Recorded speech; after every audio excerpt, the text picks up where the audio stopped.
বাঁকুড়ার ওদা এলাকায় কাদাগোট গ্রামে ভোটের আবহে দেখা গেল এক বিরল রাজনৈতিক সৌজন্যের ছবি।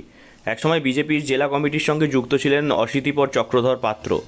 তার রাজনৈতিক জীবনের শুরু 1980 সাল থেকে।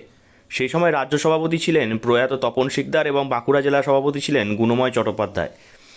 দীর্ঘ রাজনৈতিক পথ চলার নানা স্মৃতি এখনও স্পষ্ট তার মনে।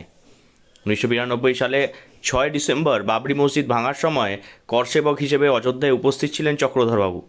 বর্তমানে বয়সের ভারে নুয়ে পড়লেও এলাকায় তিনি এখনও একনিষ্ঠ বিজেপি কর্মী হিসেবেই পরিচিত। দেখুন, উনি ওন্দা বিধানসভার একজন বাসিন্দা প্রথম, তাই না? উনি আমার থেকে ওনার বয়স বেশি, বয়োজ্যেষ্ঠ উনি আমার। অতএব আমাদের পারিবারিক একটা রীতি রেওয়াজ আছে যে বড়দেরকে প্রণাম করে শুভ কাজ শুরু করতে হয়। তাই গ্রামে গিয়েছিলাম, গ্রামের শুরুতেই উনি ছিলেন, ওনাকে প্রণাম করলাম, প্রণাম করে প্রচারের কাজ শুরু করলাম।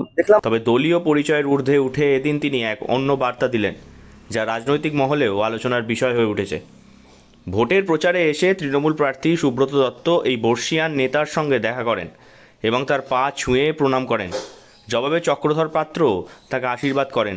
এই ঘটনার পর তিনি বলেন, আমি বিজেপি করি, তাতে কি আসে যায়?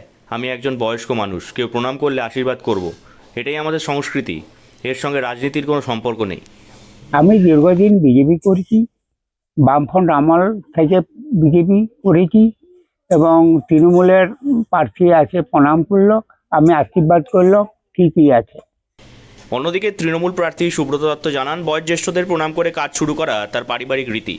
তিনি বলেন, প্রচারে বেরিয়ে চক্রধরবাবুর সঙ্গে দেখা হয়, তাকে প্রণাম করে আশীর্বাদ নিয়েই প্রচার শুরু করেছি। এই ঘটনায় গ্রামের সাধারণ মানুষ আপ্লুত। তাদের মতে রাজনৈতিক বিভাজনের মাঝেও এই সৌজন্য ও পারস্পরিক সম্মান বজায় থাকুক, এটাই কাম্য।